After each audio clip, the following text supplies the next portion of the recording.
한반도까지 재앙으로 이끌 일본 후지산 대폭발.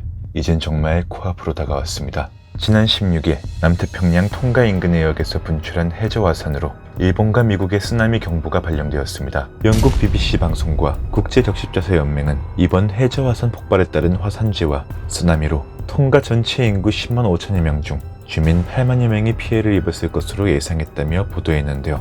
해저화산 폭발로 통가 내 전화와 인터넷 연결은 모두 끊기고 인근 호주와 뉴질랜드에 사는 통가인들이 가족과 연락이 닿지 않아 애를 태우고 있는 소식이 쉼없이 쏟아졌고, 특히 화산재로 수원이 오염되어 식수난이 심각한 상황으로 알려졌는데요. 저신다하던 뉴질랜드 총리는 쓰나미가 통가에 상당한 피해를 야기했을 것으로 전한 한편, 국내 SNS를 통해 삽시간에 퍼진 통가 해저화산의 폭발 위성 영상은 폭 5km의 화산재와 증기, 20km 상공까지 치솟은 가스구름으로 사람들의 공포를 더했습니다.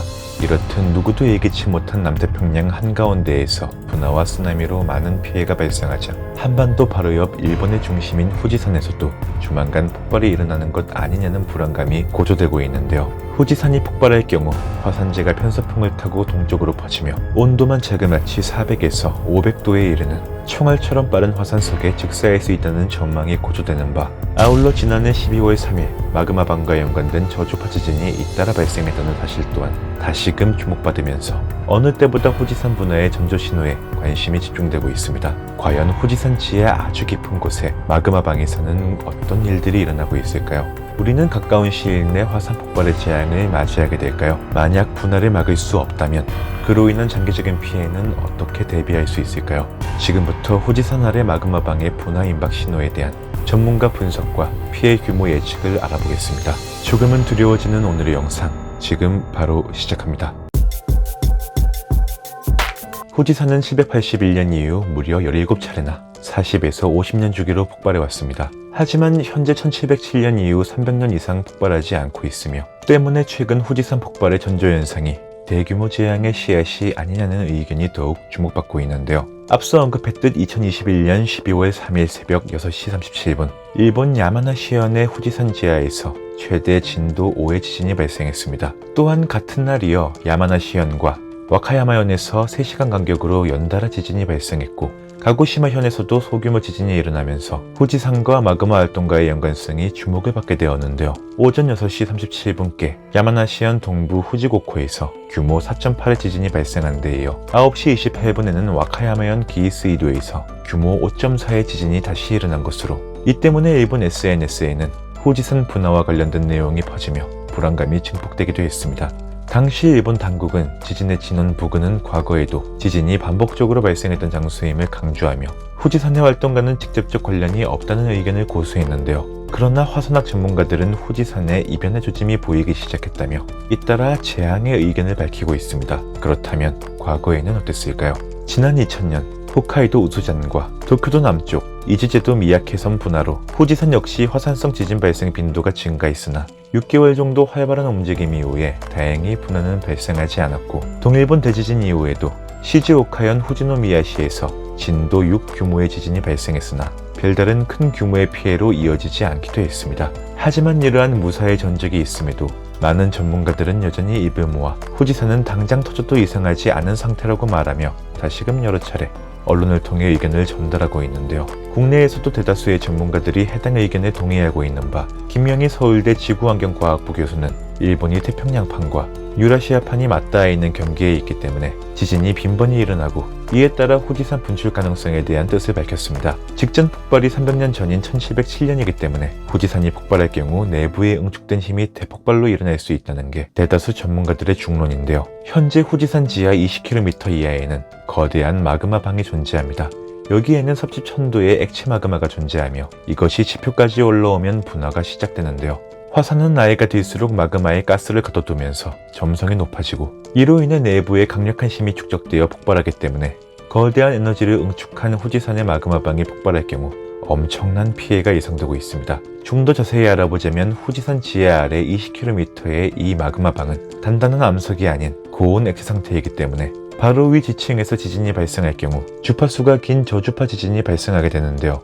그런데 지난해 12월 3일의 지진이 바로 이 저주파 지진의 일종으로도 분석되면서 현재 마그마의 움직임과 크게 무관하지 않다는 분석도 지속되고 있습니다. 반면 현재에도 후지산 지하 15km에는 저주파 지진이 종종 발생하고 있지만 아직 마그마가 화도를 파쇄하고 가르면서 상승하고 있다는 징후는 보이지 않는다는 분석도 있는데요. 하지만 분화의 조짐이 계속되고 있다는 분석이든 혹은 아직은 시일이 있다는 분석이든 후지산 분화는 반드시 사전에 알 수 있다는 의견은 동일합니다. 그리고 그 시기는 약 1개월 전이 될 것으로 추정되고 있죠. 화산학의 분화 예측 분야는 많은 발전과 성과를 이뤄왔지만 여전히 화산이 정확히 몇 년도에 분화할 것이라는 답에는 확신할 수 없는데요.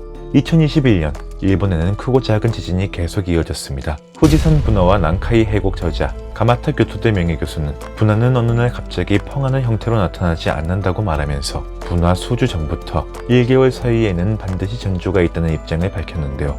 일본 화산학자들의 경우 24시간 태세로 관측기기로부터 전해오는 정보를 근거로 후지산을 모니터링하고 있으며 만약 가까운 시일 내 후지산 지하에서 저주파 지진에 이어 유감 지진이 빈발하기 시작하면 분화의 준비 단계에 들어갔다고 판단될 것이라고 설명하고 있고, 이는 후지산 지하 15km를 얼마나의 속도로 상승하는지에 대한 말 그대로 시간과의 싸움일 뿐이라는 결론이 됩니다. 전문가들은 화산 분화는 지진과 달리 갑자기 일어나지 않는다고 누차 언급하면서 마그마가 상승하면 지진파의 변화뿐만 아니라 탄체가 팽창하거나 화산가스의 양이 증가하는 등 대량의 움직임을 분석할 수 있다고 말했는데요. 아울러 후지산은 지진계나 경사계 등 관측망이 일본에서 가장 완벽하게 설치된 활화산으로 알려지면서 준비기간이 아예 없는 것은 아니나 유예기간이 1개월뿐인 미중유의 재앙을 맞게 될 것이라고 설명했습니다. 그렇다면 오늘의 가장 중요한 이야기, 만약 후지산이 분화한다면 피해 규모와 범위는 어느 정도일까요? 화산학 전문가 시마무라 히데키 무사시노 가쿠인 대학 특임 교수는 일본 수도권의 화산재가 불과 0.5mm만 쌓여도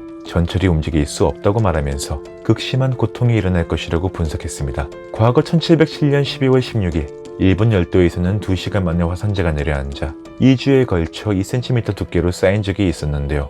만약 이렇게 쌓인 화산재가 편스풍을 타고 동쪽으로 퍼지게 된다면 인구 약 1,400만 명이 거주하고 있는 도쿄도, 즉 수도권은 분화 이후 2시간 즈음부터 직접 영향권에 속하게 된다고 분석했습니다. 아울러 온도가 400에서 500도에 이르는 화산석들은 수센치에서 수십 미터가 넘는 것이 있으며 튀는 속도가 총알처럼 빨라 즉사할 수 있다고도 설명하는데요. 직경 1m가 넘는 화산석은 화구 2km 범위에 이보다 작은 건 4km 전후에서 낙하하여 풍향에 따라 10km 이상 날아가 피해를 야기할 수 있다고 보고 있습니다. 이러한 화산재뿐만 아니라 용암과 융설양 화산 이류는 일본 동서를 연결하는 교통 인프라 허리를 단절할 것으로 예측되니 경제적 피해 또한 100조에서 200조엔, 한화 약 2080조 원으로 예상되며 지난해 12월 가시다 정부가 가기에서 의결한 2022년도 예산이 약 107조인 점을 고려하면 한 해 국가 예산의 2배 규모의 엄청난 재앙을 맞이할 것으로 보고 있습니다. 그리고 이 영상을 시청하시는 여러분들에게 가장 중요한 부분으로 후지산 대폭발 시 한반도 또한 피해 영향권에서 벗어날 수 없을 것으로 분석되고 있다는 점인데요. 특히 여름철에 재난이 발생한다면 바람의 영향으로 피해는 더욱 심각해질 것으로 보입니다. 실제 일본의 화산 폭발 이후 화산재가 경상남도 합천 지역까지 날아온 경우도 있었는데요.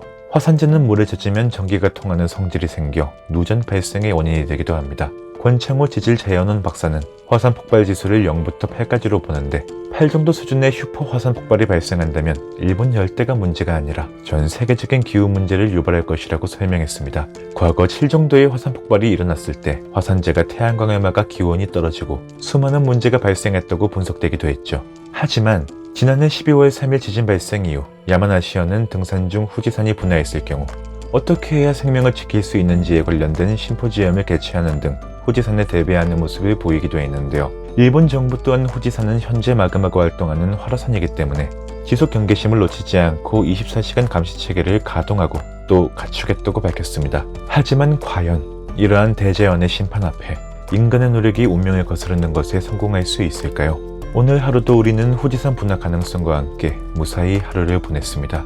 후지산 분화는 일본 전문가 모두가 위험성에 동의하고 있으며 도시와 산업화에도 가장 큰 피해가 예상되는 만큼 국내에도 경제적인 영향의 여지를 피할 수 없는 부분인데요. 이전 영상에서도 전해드렸듯 일본의 난카이 트로프 대지진의 가능성도 지속적으로 주목받으면서 지진에 대한 공포심 또한 고조되고 있지만 후지산 분화의 경우 지진과 달리 지속기간을 예측할 수 없기 때문에 지진보다 더욱 막대한 피해가 발생할 수 있을 것으로 보입니다. 미약한 인간이 자연현상을 막을 수는 없겠지만 사전에 이러한 재앙을 대비하고 준비한다면 그에 따른 엄청난 피해는 예방할 수 있을지 모릅니다. 심층 분화 시나리오 연구와 대응 방안을 고민하고 그에 따른 적극적인 실행이 있기를 기대하며 오늘도 시청해주신 여러분께 감사드립니다. 제보하고 싶은 영상 주제가 있다면 언제든 댓글로 남겨주시기 바라며 재미있게 보셨다면 좋아요 한 번씩 꾹 클릭해주시면 큰 힘이 될 것 같습니다. 이상으로 말하는 오징어 스릴루팡이었습니다. 함께 해주셔서 감사드립니다.